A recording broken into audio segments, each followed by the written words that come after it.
Hey, you guys, it's Christina with Leads and Leverage, and I'm here today. I'm kind of working on some things to get ready for members today. And I thought, you know what? I need to get on with you guys, and I need to share this because I saw a quote go across my newsfeed this morning, my Facebook newsfeed, and I saw this quote, and it's up here on the board. We're going to talk about this, and I realized that it's the time of year when we all want to, or we think we want to, or we say we want to, or we're pressured to, or everyone around us says it. It's that time of year that we feel as though we need to make a change, which is why we set resolutions or why we, whatever. It's like this, I don't know, for some reason, it's like a big gateway. So the beginning of the year is always a big gateway, but I wanted to talk about that because, we set resolutions, we do things, and we're just not sure, like, there's so many different people out there telling us how and what to do, and use this planner, use that planner, use this system, use that system, do this, do that, blah, blah, blah, so much. So I wanted to talk about that today. Briefly, I don't want to be very long because I do have coaching sessions with group coaching right now for my Launch Into program. It is not available anymore. I'm not selling anything. I just wanted to talk to you about it today. Specifically, I wanted to talk about 3 things that you can do today that will change your 2018. Specifically, I'm actually going to share 3 things that I have done that have changed my life. They've changed my life, they've changed my business, and I just want to walk through those with you. But the first thing I would absolutely love, would you please say hi? Let me know that you're here, whether you're here live right now. I love live. That's why I do live. I like to talk with you. I like to engage with you. I like to have a conversation with you. So I love being on live. If I just wanted to, chit chat with you in the comments, I would only do recordings and upload them. But if you guys are here live, please comment. Please just say hi. Let me know you're here. You can let me know where you're watching from. If you're watching this in replay, please say hi, because if I can't see you live, I still want to talk to you in replay. So I love that. All right, so let's talk about this quote here. It says, people are anxious to improve their circumstances, but are unwilling to improve themselves. They therefore remain bound. So it's actually, what really got me is people are anxious to improve their circumstances. We're anxious to, lose weight. We're anxious to make more money. We're anxious to get whatever, do whatever, get whatever, be whatever. But we're unwilling to improve ourselves. It's a harsh statement. It's a pretty harsh statement, but it's interesting because I was like, oh my gosh, that is very, very, very true. And so I was looking back at different things that I anxiously wanted to change or improve or do or whatever, and realized that I might have been anxious about it, but I actually wasn't willing to improve me, to change me. And here's what I mean by that. First, let me say hi. Hi, Jeff. Hi, Donna. Hi, Carmela. Hi, you guys. Thanks for popping in. So we're anxious to improve our circumstances, but are unwilling to improve ourselves. Here's something that I have noticed. I've really been observing this. What I've really been doing the last several months, especially, is really kind of trying to push my own self, push my own limitations, push my own boundaries, deal with stuff that comes up. We always talk about these fears or these limiting beliefs and blah, blah, blah. And I'm not real sure if I agree that there's fear. I guess some people have fear. I don't know that I agree that they're limiting beliefs. I think they're just more, things are just more like things that we believe. They're limiting in that they block us. So yes, they're a limiting belief, but I've always, so I have a lot to share. So, and I'm trying to do it in a short amount of time, but the thing is that unwilling to improve themselves is huge. This is what I've observed over the last couple of years in my own life.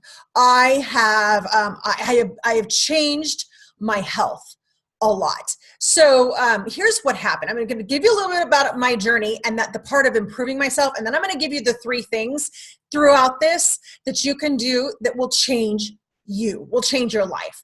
If you want to achieve anything, you have to change. That does not mean that if you want to do 100 real estate transactions this year, that you have to suddenly make 3 times, or however many more phone calls than you made last year for however many transactions. It doesn't quite work that way. You don't just ramp up the same things you were doing. If you've ever heard the phrase that what got you here won't get you there, who you were and who you are that got you here is not the same person that's going to get you there. That's kind of cerebral. And I don't mean like you have to be smart with it. I mean, that's head knowledge. Until you realize in your heart, like really, really know it and believe it, that if I want to get there, whatever there is, whether that's health, whether that's fitness, whether that's financial, if I want to get there, I've got to change. I've got to change me. What does that look like? What does that mean? It's different for everybody. I mean, there's some parameters that are the same from everybody. We've got to really figure out our mindset. We've got to figure out what our beliefs are. We've got to fight through those, whatever those are. And, you know, we're going to have to change our circumstances. We're going to have to change the people around us, etc. But so it's a little bit different for everybody, but that's the key, is that you might want something and you might want it bad, but until you're willing to go inward and look at who you are, not like who you are on some things. I'm not saying everything. I don't mean dislike yourself. I mean characteristics of yourself. Whether, you know, for me, a lot of it deals with laziness, I guess, is the best way to describe it. Lack of self-discipline. So for the last couple of years, I've been working on self-discipline, and I have so far to go. I mean, I know I have so far to go because I still see things that I'm doing, but I look back and I'm like, I've come so far. I'm doing this. So you need to celebrate where you've come. But the key here is, just like John Maxwell says, you have to change you inside. So I'm going to actually give you 3 things, and I'm going to walk you through my journey. And I am not an expert. I am not like perfect. I'm not even close to perfect. What I can share with you is where I've come the last 3 years and what I've gone through, and hope that for someone out there, for one of you, that this helps. That's what I'm hoping for. So here's the thing. If you want to change, if you want a more successful business, and you need to have a specific, if you want to go from 50 transactions to 100 transactions, or 0 transactions to 12 transactions, you can't just want it. You can't just go out there and look at other people and do what they're doing and then randomly do stuff. You can't do that. You have to seek it earnestly. So number 1 is seek it. And here's what I mean. If you read the Bible at all, you know, it says in Matthew, it says, seek and you will find. Now, that doesn't mean that like, oh, look, there's this. That means, what is it you actually want? And who do you need to be? What do you need to change in you to achieve that? So you have to seek it earnestly. And by seeking it earnestly, this is what it looked like for me. In 2014, I was towards the end of the year. The first year with Leads and Leverage, I was pretty successful. So I had, with a lot of experience in real estate, and a lot of you guys like wanting to get to where we were, that was kind of a given. I mean, it was almost like a given that being able to teach you guys different things that I've done, that I would be somewhat successful my first year in this business, because I'm teaching what I know. I'm teaching what I love. But here's the thing. I kind of plateaued towards the end of the year. I was like plateauing, and I'm like, okay. And I became content, I guess, or satisfied. And I went to an event in the fall of 2014. And there was a couple that got up at the event. It was a conference. It was not a sales thing. It's a little bit different than a real estate conference. And they got up at the event, and they kind of just they were sharing their charity that they had created out of their business. So they have a business that helps fuel the charity. And they were sharing the charity. And they said something that took away my complacency. So that was my first step. They said something. They said, you know, we really want to live a reverse tithe life. So if you know anything about like a lot of religions, you know, they say tithe or like different things. A tithe is 10%. So if you make $100, you give back $10. That is a tithe. That technically, like literally, some people give less, not a tithe unless it's 10%. So technically it's a 10%. It doesn't matter what that is. The point is what they said was they want to live a reverse tithe life, which means they wanted to give back or give away 90% of what they brought in, what they made. And I went, that flipped a switch for me in my head. I went, that's what I want to live. That's what I want to do. I want to help more people. I want to, help agents, obviously, in my business, but I want to help more. I want to donate to more orphanages. I want to help more people live their dreams. I want to, we donate to charity water, different things like that. I want to do more. I want to physically help more. So that was my big thing. I was like, okay, but in order to do that, I've got to make more money, because one of the key things that they said was, that doesn't mean we're living in a shack with a dirt floor. We live a very comfortable life. Our goal is to live a life that we love and enjoy and give 90% of our income away. And so that was a shift for me. I was like, okay, how do I make that happen? How do I build a business big enough that can support me, can support employees, can support all that it needs to support, and gives the ability to give back? So that started churning in my head. And so then in the spring or January of 2015, I was like, okay, I started like reading books on mindset, because I didn't know really what was wrong in my mindset or what I was thinking or doing, because I didn't see my own limiting beliefs. But I knew there was something there. There had to be something there, because I was content with where I was, and more of the same wasn't getting me to where I wanted to be. Okay. So I knew there was something. So this is the part of seeking it earnestly. I knew I needed to find out what was holding me back, because believe me, it was not lack of business. Wherever you are, whatever business you're in, there are businesses succeeding. There are businesses succeeding. There are tons of agents that are kicking it. There are tons of restaurants that don't close after their first year. There are tons of online businesses that, do it. At the same time, why do 80% die in less than 2 years? 80% of small businesses gone. It's actually less than 5 years, but agents, 80% are out in 2 years or less. Why? Because lack of seeking. We're seeking an easy answer. We're not seeking what to change in us. So we're seeking a way to get leads, or a way to have a vendor give us leads, or a way to generate leads, but we're not seeking what we need to change in ourselves. And that is the problem. That is one of the things that you need to change this year. You need to start seeking earnestly what it is in yourself that you need to change. So for me, I was like, okay, something's wrong, or something's not the way it needs to be. It doesn't mean something's wrong, but if I want to have this size of business up here, then I need to make some serious changes. What are they? So I was like, okay, who do I need to listen to? Who's going to help me with this? There's a whole lot of people out there. There's a whole lot of gurus out there. There's a whole lot out there. There's a whole lot out there. And I decided, you know what? That was fall of 2014. And actually, 2015 is when I started reading books. I read Mindset by Carol Dweck. I read The One Thing by Gary Keller.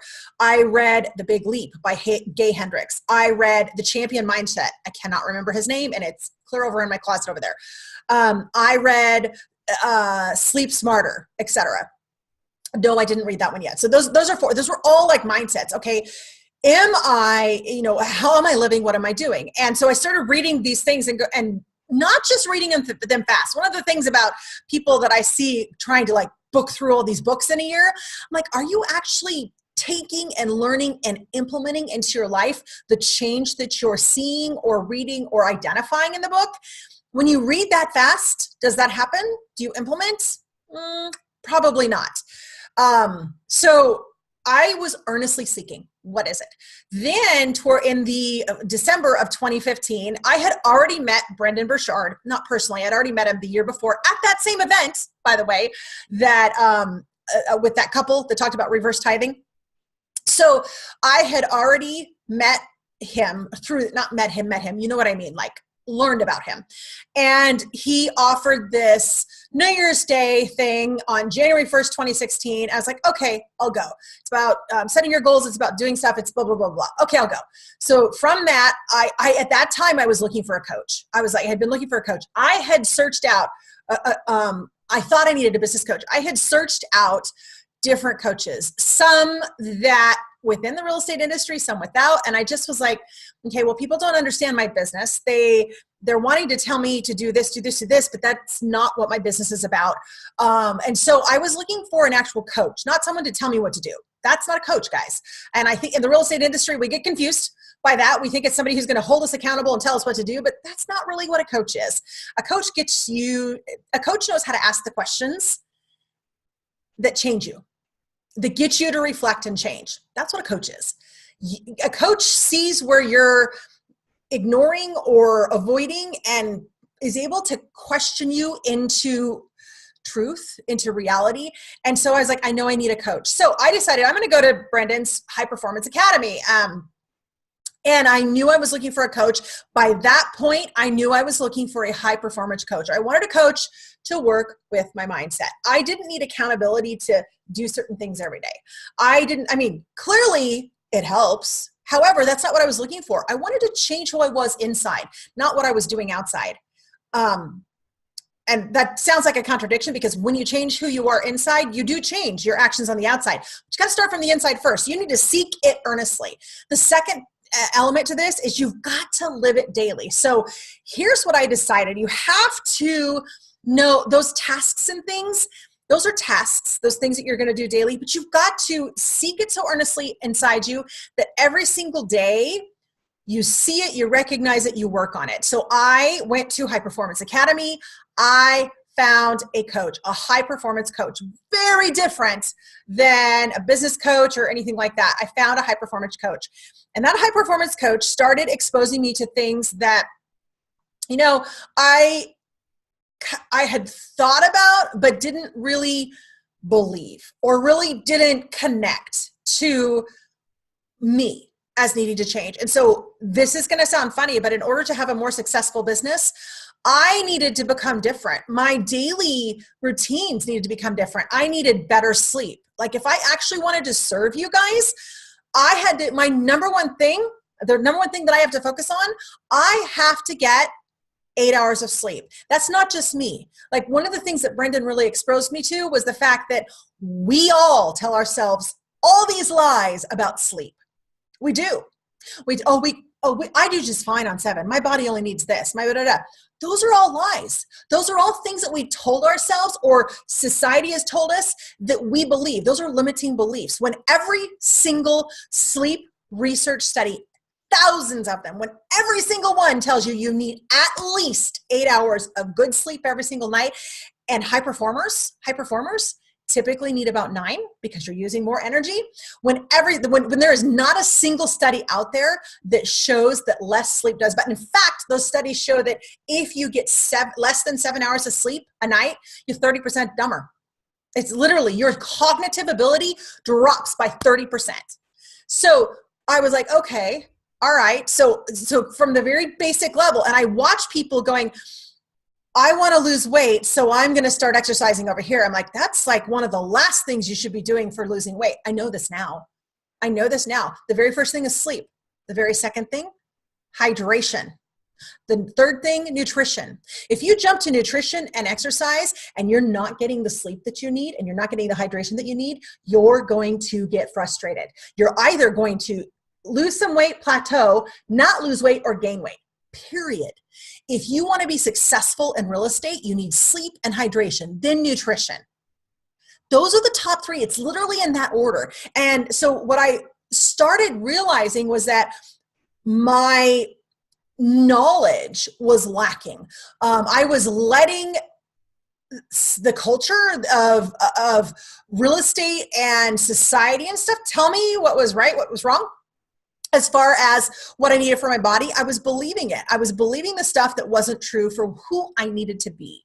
So that's what it changes. So seek it earnestly, live it daily. Focused work. Literally, I went through I spent an entire year in high performance coaching in 2016. It was a life changer. It was an absolute life changer. I'm going to do it again in 2018. So I didn't have a high performance coach this year in 2017 or last year. I'm going to in 2018. I'm going to High Performance Academy again because I need that again. I'm like, okay, I'm ready for my next step. So seek it earnestly, live it daily.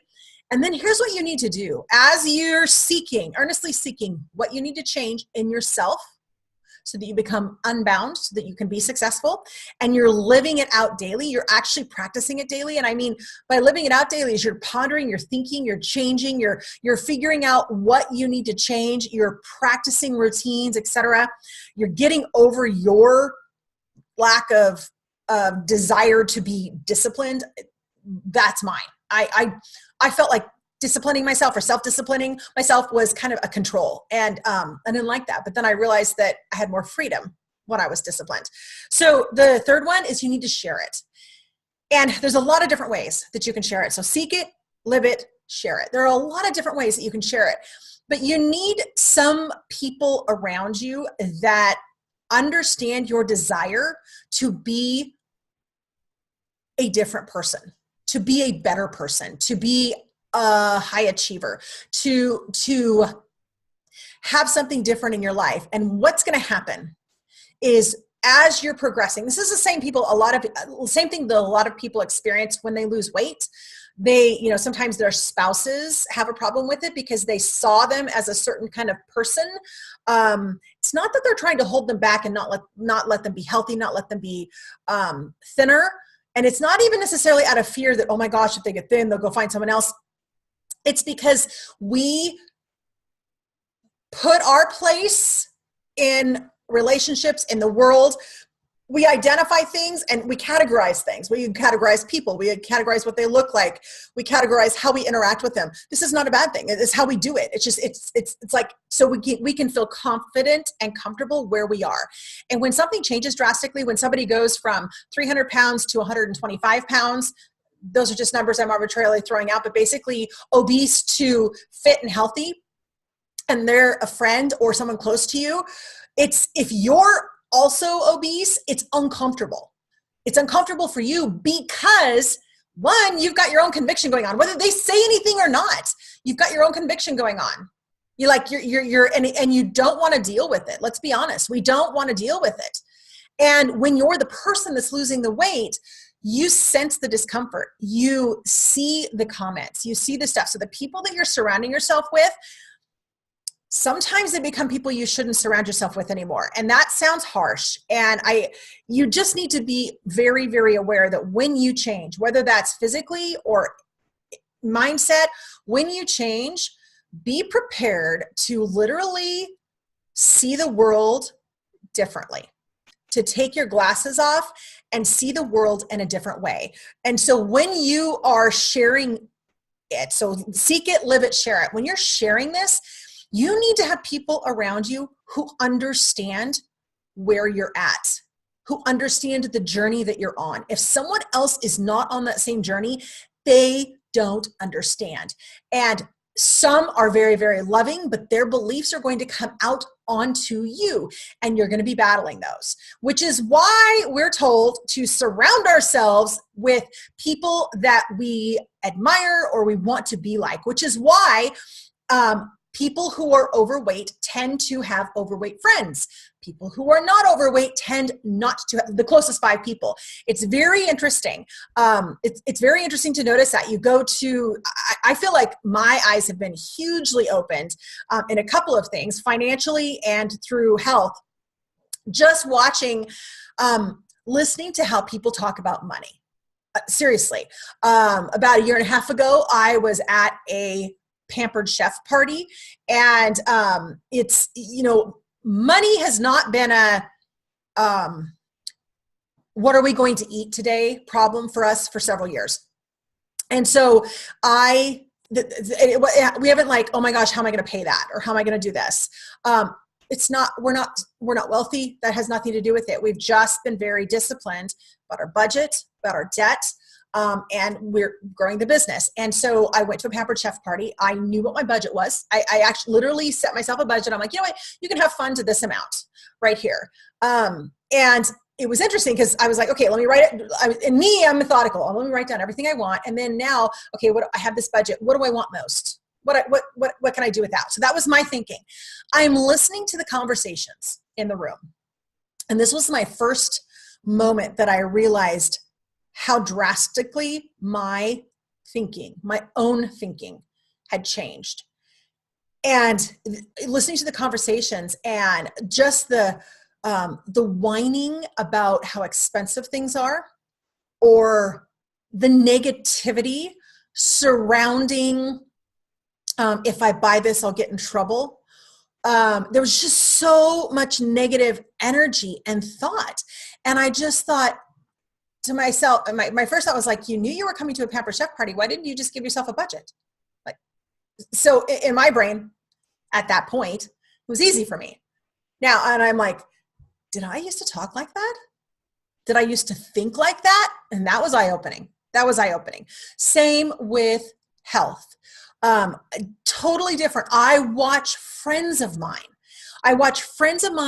Who say, I am celiac or whatever, and I cannot have gluten. And I watch them make the choice to have gluten and suffer for it. And then I ask, why don't you stop? Why don't you stop? And they almost can't answer. It's like they keep inflicting this thing on themselves. People are anxious to improve their circumstances, but are unwilling to improve themselves. Therefore, they remain bound. So in my mind, if you're celiac, you know what? You should just not even be eating grains because there can be cross reactions. I'm allergic to wheat. I understand this. There are cross reactions. I don't eat wheat, period. I don't eat grains, period, at all. Not that hard. I keep hearing people say, oh, that's so hard. No, it's not. It's not hard at all. It's all here. Who do I want to be? Do I want to have mental energy? Do I want to live physically at my best? Do I want to be strong? Do I want to have fun when I'm doing things, etc.? If that's who I want to be and what I want, then why would I subject my body to pain or possible death because of my allergy? Why would I do that? Bread is not worth it. And so I guess that's where I'm coming from with this, is that you need to seek it earnestly. You need to live it daily. You need to stop telling yourself lies. Stop telling yourself you're deprived by not having bread or by not whatever.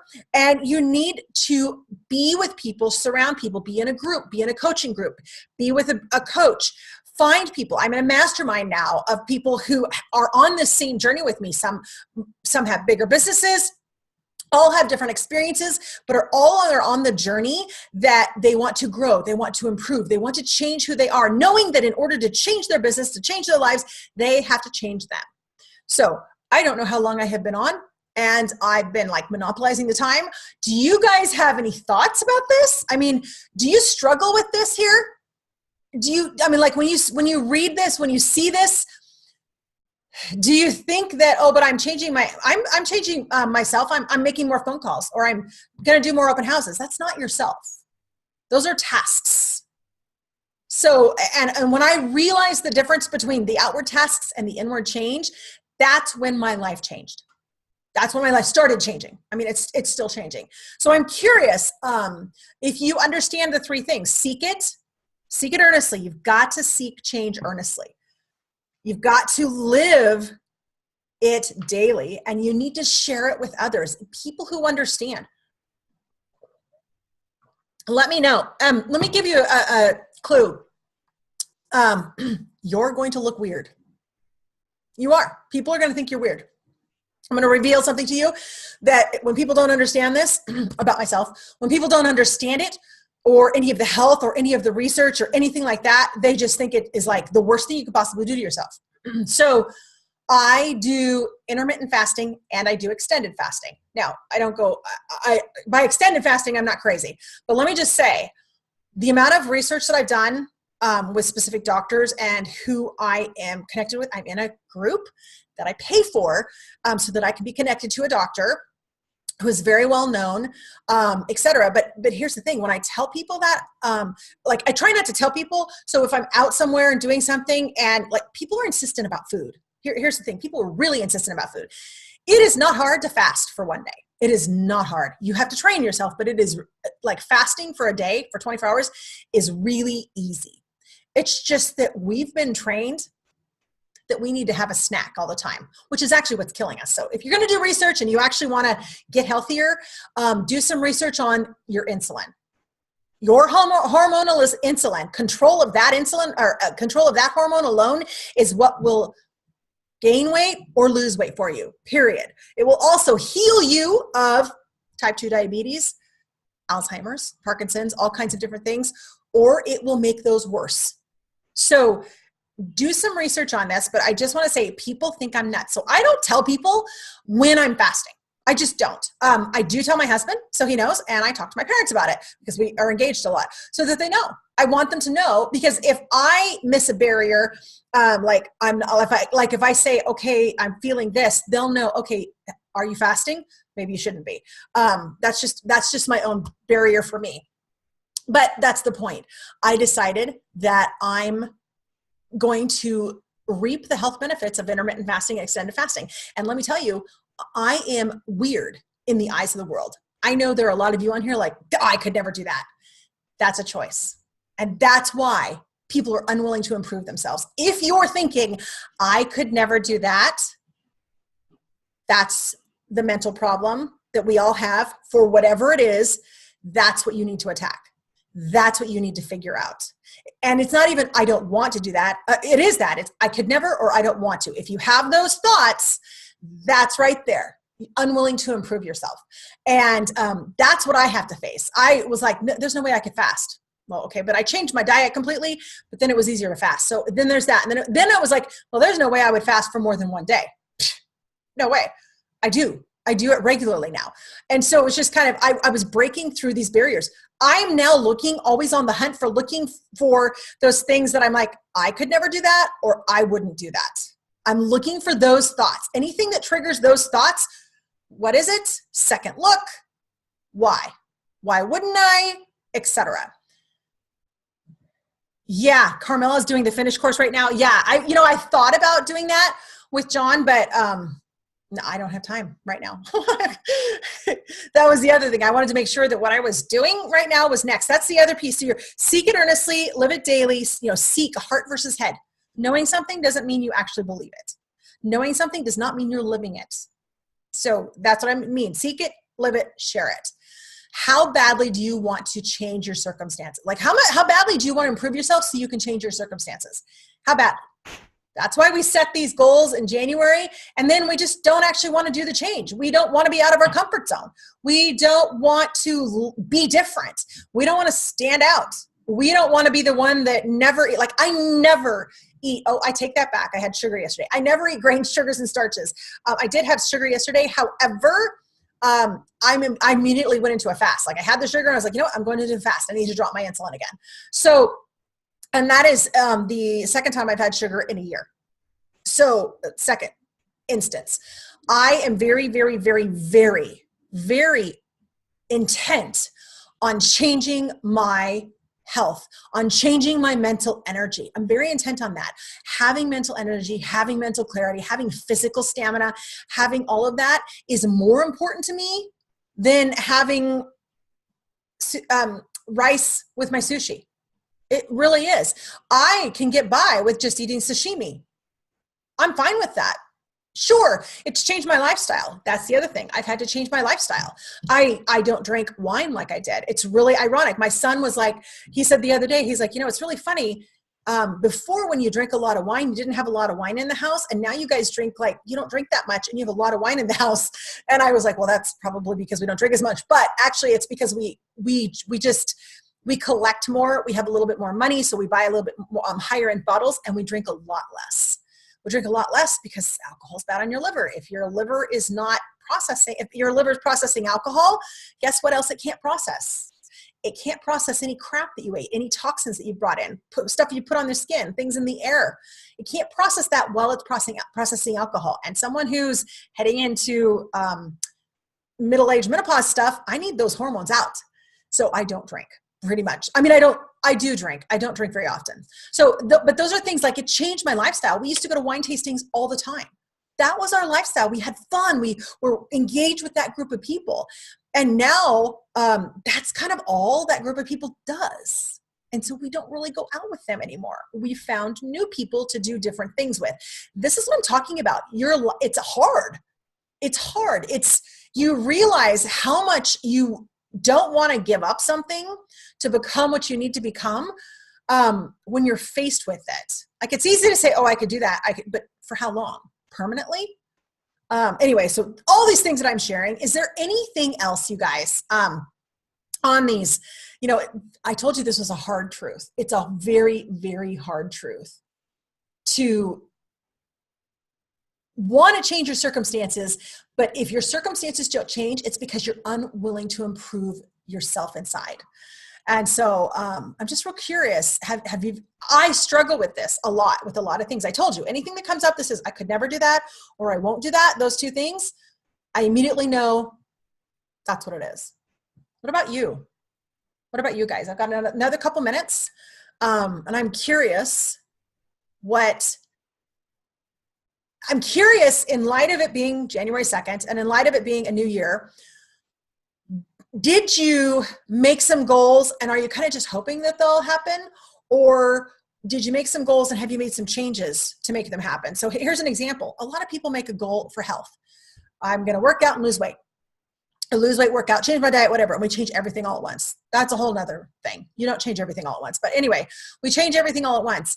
And like by the third or fourth morning, we don't get up to go work out. But what are you doing the night before to help make it easier for you to get up to work out? Are you going to bed earlier?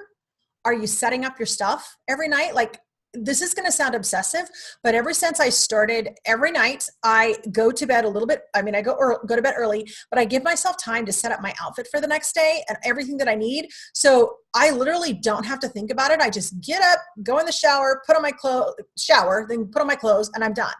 I don't have to think about anything. I'm not faced with these decisions. So what are you doing to help yourself succeed?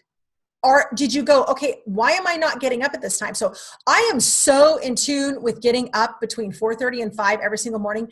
I don't need an alarm, period. I don't need an alarm because I make sure, I mean, even when I fall asleep a little bit later at night, like I fall asleep a little bit after 9, I know that sounds like super early for a lot of you guys, but when I fall asleep a little bit after 9, even though it's a little bit less hours than I'm supposed to get, because I'm so consistent with falling asleep by 8:30 and waking up about 4:30, I'm so consistent with it, my body still adjusts. Now, if I get myself out of whack, then things go to hell in a handbasket. I don't want to get out of whack. How much I enjoy my days and my time with you and my energy is dependent upon me being disciplined. So what is dependent upon you being disciplined? What do you think you couldn't change? Living a lifestyle of going to bed early is not in tune with the culture at all. Everyone goes out. They go to show. My husband has a little bit of an opposite schedule than me, especially when he's in shows or music directing shows, etc., because they have night performances and he's often not home until 11:30 or 12. And then he's energized. And so he's up later, in bed later.